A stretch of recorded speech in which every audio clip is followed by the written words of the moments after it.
Science objective. पहला question है आधुनिक आवर्त सारणी किस आधार पर बना, उसका आधार क्या है, उसका बेस क्या है। आधुनिक आवर्त सारणी का बेस क्या है। तो देखिए दो आवर्त सारणी है यहाँ पर हम लोग को पढ़ने के लिए मिलता है, एक आधुनिक आवर्त सारणी और दूसरा मेंडेलीव का आवर्त सारणी। किसका? मेंडेलीव का जो आवर्त सारणी है वो परमाणु भार पर आधारित है। वो पुराना, वो पहले बना हुआ था, बाद में आया आधुनिक आवर्त सारणी। ये किस पर आधारित है? परमाणु संख्या पर। किस पर? परमाणु संख्या। किस पर आधारित है, किस पर बना है? परमाणु संख्या। अब कह रहा है कि कौन सा धातु, अगला क्वेश्चन, कौन सा धातु सबसे अधिक अभिक्रियाशील है, सबसे अधिक अभिक्रिया करता है। ये धातु का नाम बताना है, कौन सा धातु सबसे अधिक अभिक्रियाशील है ना। तो जब हम लोग सक्रियता श्रेणी देखते हैं तो उसमें पाते हैं कि सबसे ऊपर जो है पोटेशियम है। कौन सा धातु सबसे अधिक अभिक्रियाशील है? पोटेशियम। कौन सा? पोटेशियम। उसके बाद आता है सोडियम, है ना। तो सबसे अधिक अभिक्रियाशील माने सबसे ज्यादा अभिक्रिया करने वाला धातु कौन है? पोटेशियम, है ना। कौन सा?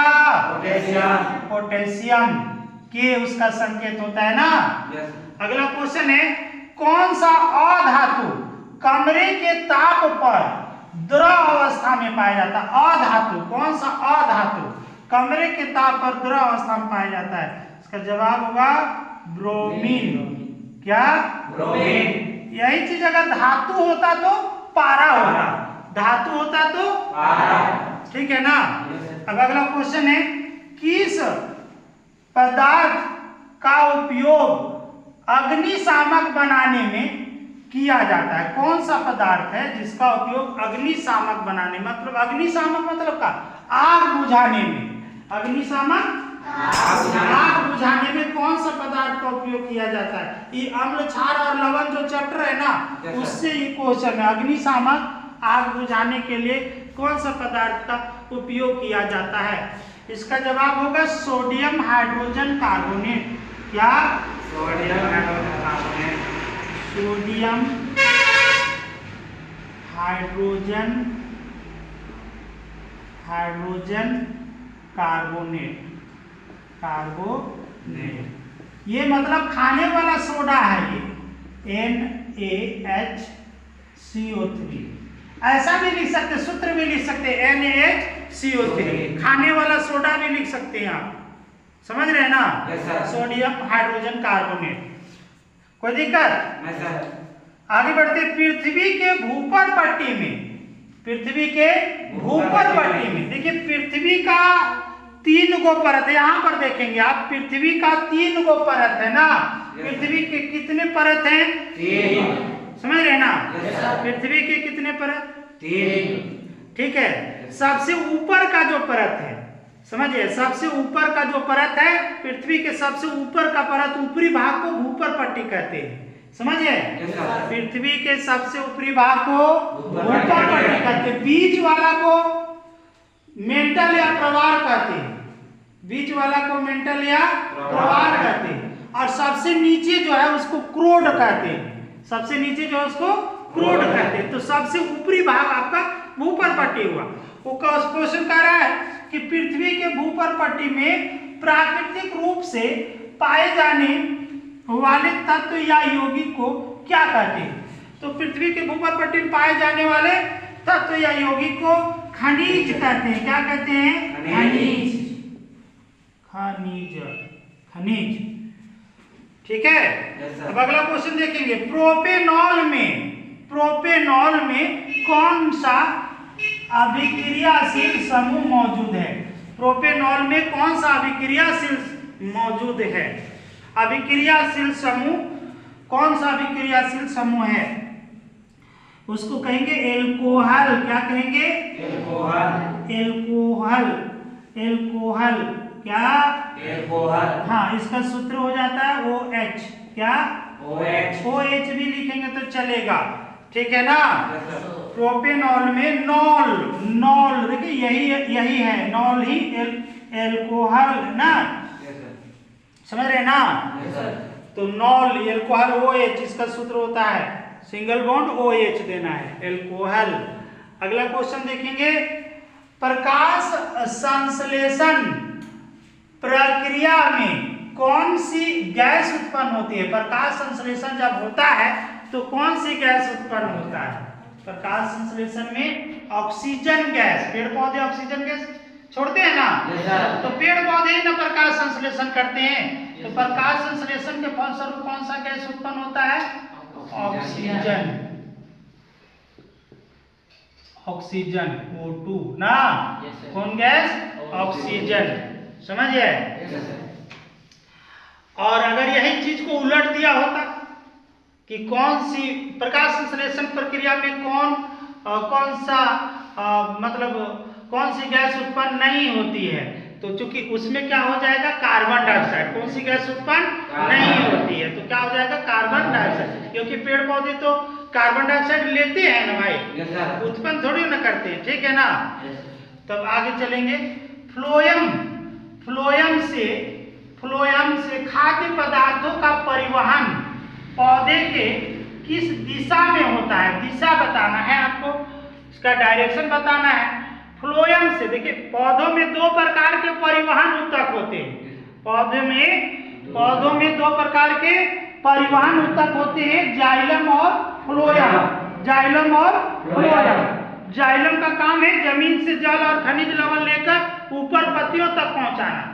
अब फ्लोएम का कार्य है पत्तियों में तैयार भोजन को पौधे के विभिन्न भागों तक पहुंचाना, समझ रहे ना। तो इसमें कहा है कि फ्लोएम से खाद्य पदार्थों का परिवहन पौधे की किस दिशा में होता है? तो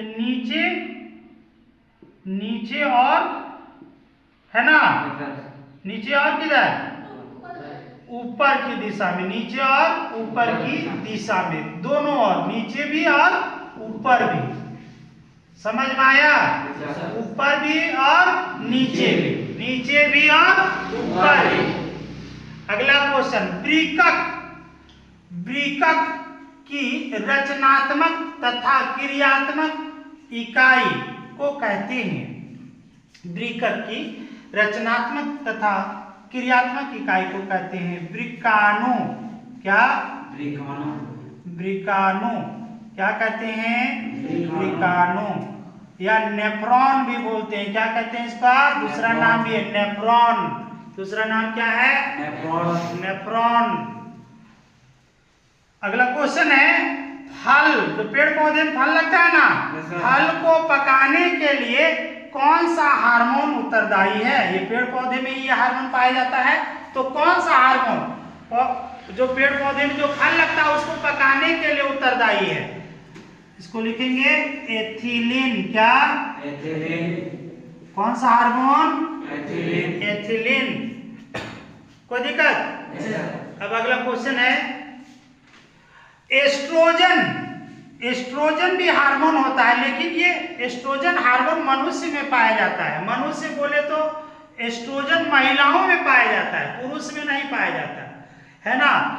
एस्ट्रोजन स्रावित होता है, किससे स्रावित होता है, किससे उत्पन्न होता है, वो कह रहा है। एस्ट्रोजन हार्मोन किससे उत्पन्न होता है, ये सवाल कर रहा है ना।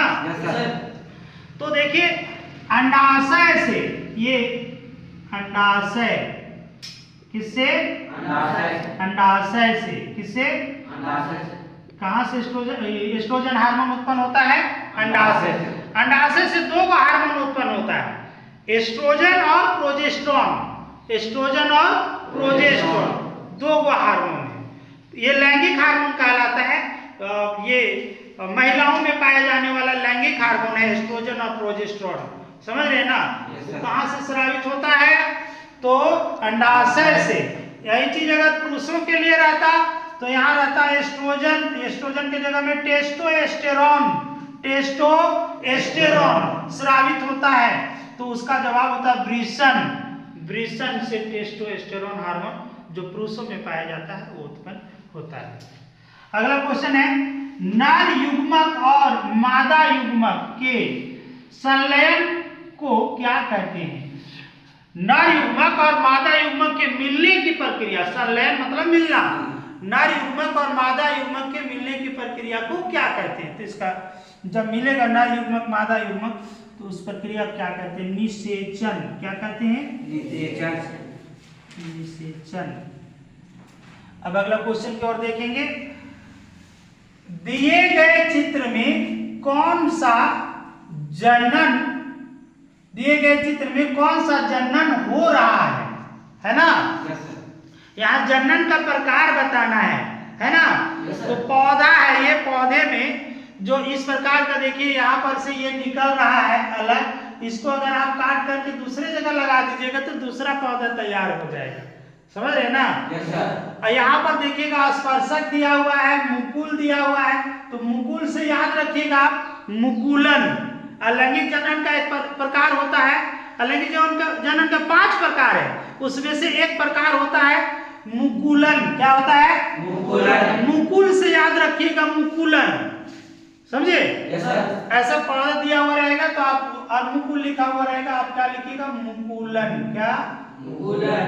मुकुलन। कौन सा जनन हो रहा है? मुकुलन। समझिए?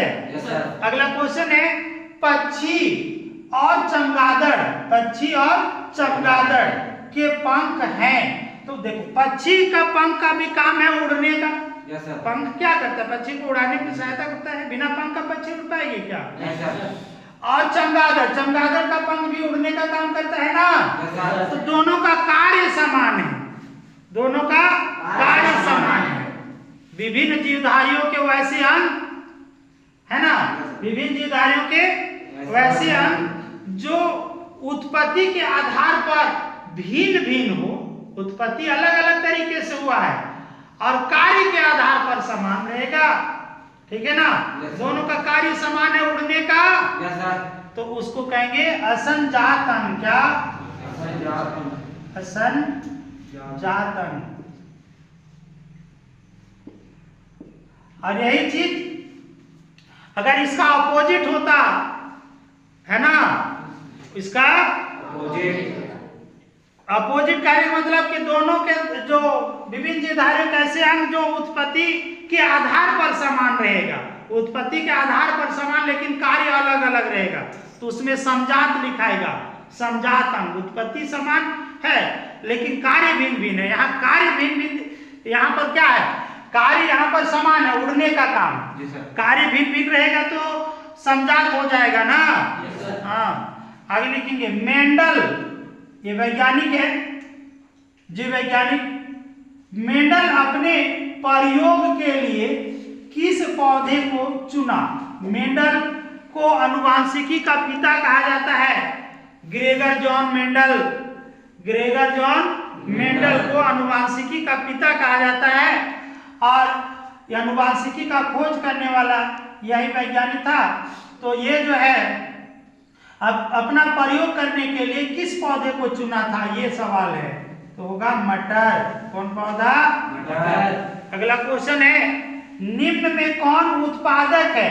जब हम आहार श्रृंखला को देखेंगे तो देखिएगा, एक आहार श्रृंखला में बता रहा हूं, घास, क्या? घास के बाद क्या? हिरण, क्या? हिरण के बाद क्या? बाघ, है ना?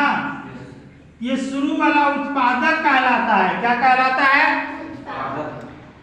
शुरू वाला क्या? 3 चरणों वाला आहार श्रृंखला यहाँ पर हमने दिखाया है। ये शुरू वाला उत्पादक यानी घास उत्पादक होगा, हिरण प्रथम उपभोक्ता होगा जो कि शाकाहारी है ना? और ये बाघ जो है वो द्वितीय उपभोक्ता या अंतिम उपभोक्ता होगा। तो यहाँ पर घास क्या हो जाएगा? निम्न में कौन उत्पादक है? तो घास। क्या लिखना है?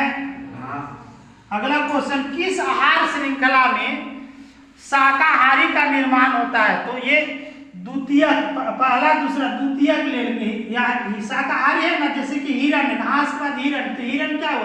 शाकाहारी है ना? तो द्वितीय उपभोक्ता कर सकते हैं उसको। द्वितीय चरण, क्या? द्वितीय चरण या द्वितीय उपभोक्ता, क्या? उपभोक्ता। अगला क्वेश्चन है, ओजोन परत के अपक्षय के लिए, ओजोन जो परत है वायुमंडल में अगर हम देखें तो वायुमंडल की 5 परत है, वायुमंडल की 5 परत, उसमें से एक परत में है ओजोन गैस जो पृथ्वी को पराबैंगनी विकिरणों से बचाता है। ओजोन परत पृथ्वी को पराबैंगनी विकिरणों से बचाता है, ये सुरक्षा कवच की तरह काम करता है ये ओजोन परत, है ना। तो इसके अपक्षय मतलब इसका क्षय हो रहा है, ये खत्म हो रहा है, इसका क्या वजह, इसके लिए जिम्मेदार कौन है? इसका होगा CFC, क्लोरोफ्लोरोकार्बन। क्या? कौन? क्लोरोफ्लोरोकार्बन। समझ में आ गया? ठीक है, ओके।